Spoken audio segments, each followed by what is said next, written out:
तजुर्बा और WMO का तजुर्बा, हम साथ हैं, एक साथ बैठे हुए हैं। मजीद भाई भी एक साथ बैठे हैं, वेलफेयर भी साथ बैठी हुई है, फेडरेशन भी साथ बैठी हुई है, फाउंडेशन भी यहाँ साथ बैठी हुई है। तो सारी एप्लीकेशनें हमारे पास आती हैं।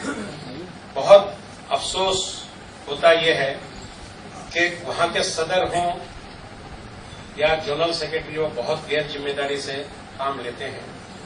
एक गांव के अंदर 60 घर हैं और आपको मैं बताऊं 30 औरतों के मशीन की एप्लीकेशन एक गांव से आई है।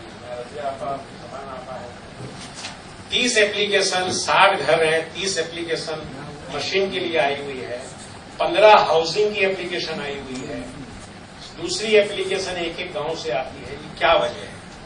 बाद में हम फोन करते हैं तो वो हमको बताते हैं कि भाई हम क्या करें, हमारे पास सिग्नेचर करने के लिए आते हैं और हम सिग्नेचर कर देते हैं। मगर ये गलत बात है। आप इंसान का खौफ मत रखिए, अल्लाह का खौफ रखिए।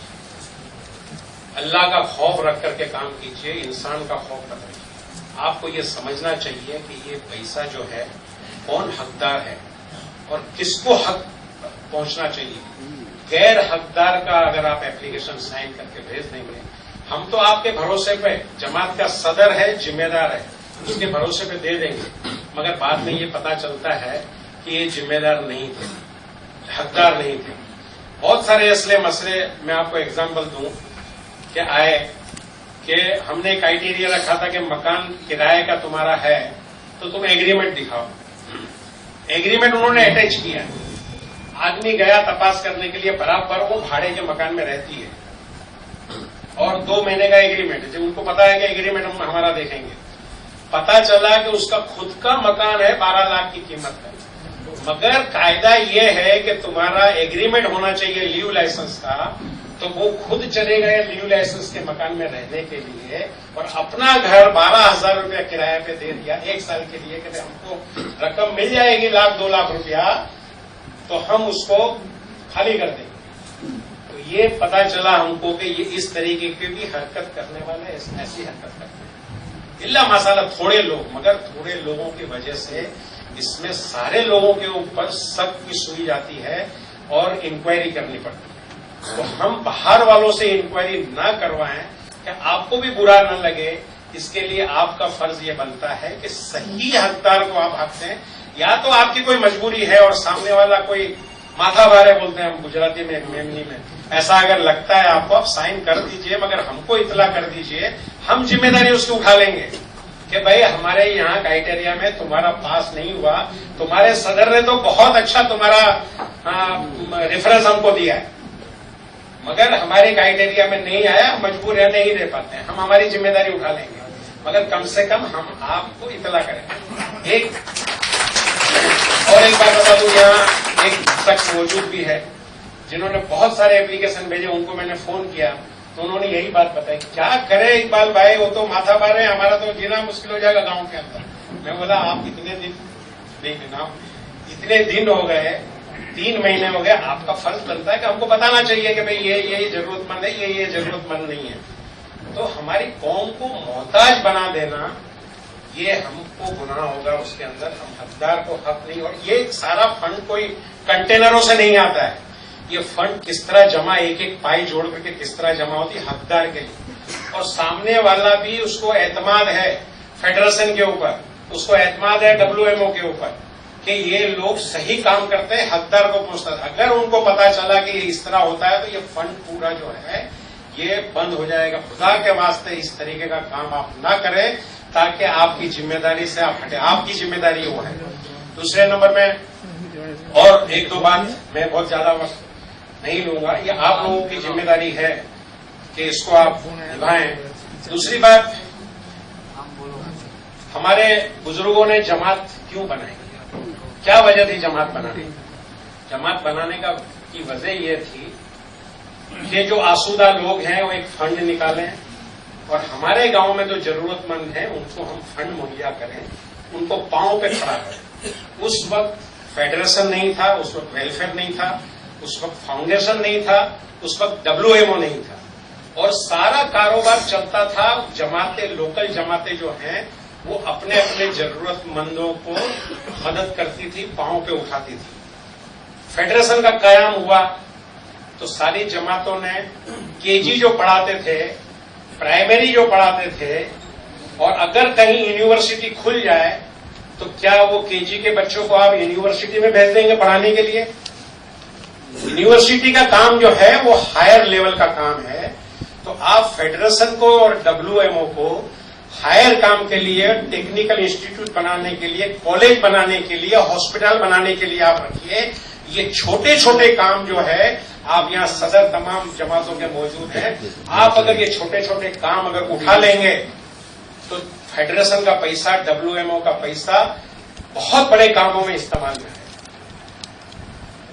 मगर हमारे पैसे जो हैं, 5,000 की एप्लीकेशन फेडरेशन में आई, 5,000 की फेडरेशन डब्ल्यूएमओ में आती है। सारा दिन वो ड्राफ्ट बनाने में, सारा दिन वो पास करने में, जब मीटिंग होती है उसके अंदर वक्त जाया हो जाता है। और कोई जो फेडरेशन या डब्ल्यूएमओ या फाउंडेशन दूसरा कुछ फलाही काम, तामीरी काम सोच नहीं पाते, कर नहीं पाते। मेरी बात समझ में आ रही है, नहीं आ रही है? तो मेरी गुजारिश आप लोगों से यह है कि जो कुछ चंद जमातें ऐसी हैं कि अपने अपने इलाके में जिम्मेदारियां वो उठा ली है और फेडरेशन को एक भी एप्लीकेशन वो नहीं भेजती है।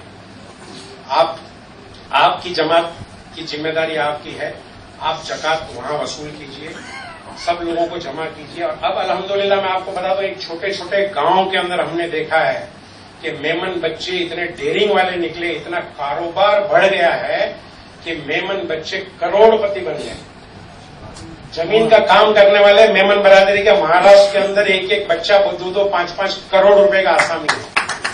मगर उनको एक प्लेटफॉर्म पे जिस तरह यहां लाया गया, चुन चुन करके आप उनको एक प्लेटफॉर्म पर लाएं, उनको अपील करें, तो आपकी जमात जो है खुद कफील हो जाएगी। और आपको फेडरेशन के कोई इंतजार ये छोटी छोटी चीजों के लिए करने की जरूरत नहीं पड़ेगी। और फेडरेशन को और डब्ल्यूएमओ को आप यूनिवर्सिटी समझिए, ताकि ये अपना वक्त जो है अच्छे तामीरी कामों के अंदर, हॉस्पिटल की जरूरत है, हमें टेक्निकल इंस्टीट्यूट की जरूरत है, कंप्यूटर क्लास की जरूरत है, वहां पर वो इस्तेमाल कर सकें। ये हमको जरा सोच, आप ये चीज की सोच लीजिए। इसके लिए हमको एक हो सके तो डॉक्टर साहब एक सेमिनार कहीं कोई अगर मुनक्किद करता है तो सिर्फ इसी मामले का एक सेमिनार आप लोग बीड़ा उठाइए और कीजिए। और आगे इस मामले में हम बढ़ेंगे। एक छोटा सा किस्सा सिर्फ मैं आपको अगर इजाजत हो तो सुना देता हूं कि एक इसी तरह के एक मुफलिस मेमन बेचारा था, वो अल्लाह वाला था, तो वो घर में आराम करता था और बीवी बेचारी इधर उधर से कहीं से मांग करके लेकर के आती थी। तो एक बार ऐसा हाल हुआ कि सब खत्म हो गया पैसा, घर में कुछ नहीं था। उसको बोली कि अब कुछ कमाने के लिए जाओ तुम। तो बोला अल्लाह दे देगा, रोजी का मालिक अल्लाह है। रोजी का मालिक तो अल्लाह है, मगर यहाँ खाने के लिए कुछ भी नहीं है। और पड़ोस से भी मैं 2-3 दिन से मांग करके लेके आया, खत्म हो गया है, अब कोई देगा नहीं, खड़ा नहीं रखेगा। तो वो निकल गया एक दिन। तो वो सुस्त था बेचारा, भरोसा तो अल्लाह के ऊपर यूं करता था, मगर सुस्त था। वो देखा और थक हार करके आ गया, बोला कुछ नहीं मिला। उसके बाद फिर गया तो देखा एक झाड़ के ऊपर एक अजदहा सांप है, अंधा, और उसको चिड़िया जो है वो उसको दाना खिला रही है। तो ये सोचा कि जब अंधे सांप को चिड़िया दाना खिला करके ला करके दे रही है तो मुझे क्या जरूरत है ये सब हाय हाय करने की, झंझट करने की। अल्लाह मुझे भेज देगा चिड़िया जैसा कोई और बंदा।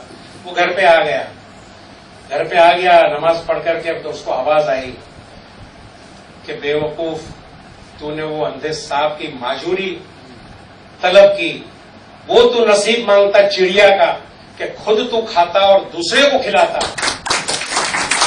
तो हम नसीब ऐसा मांगे और ऐसी मीटिंगें मुनक्किद करें हमारी जमातों के अंदर कि हमारे जो लोग हैं ऐसी बातों से खुद को फील हो, उनकी कमर वो कसें और वो आगे बढ़ें। और इंशाअल्लाह बच्चे जो हमारे नौजवान बच्चे हैं बहुत हौसले वाले हैं, बहुत डेयरिंग वाले हैं, इंशाअल्लाह बहुत आगे बढ़ेंगे इस मामले में। और हमें जरूरत है। और 2-3 इसी तरह के ऑब्जर्वर थे, मगर वक्त बहुत हो गया है।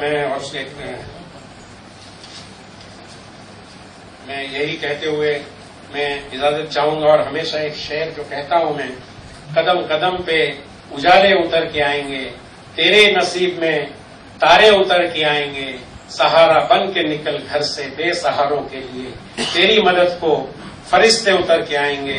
बाकी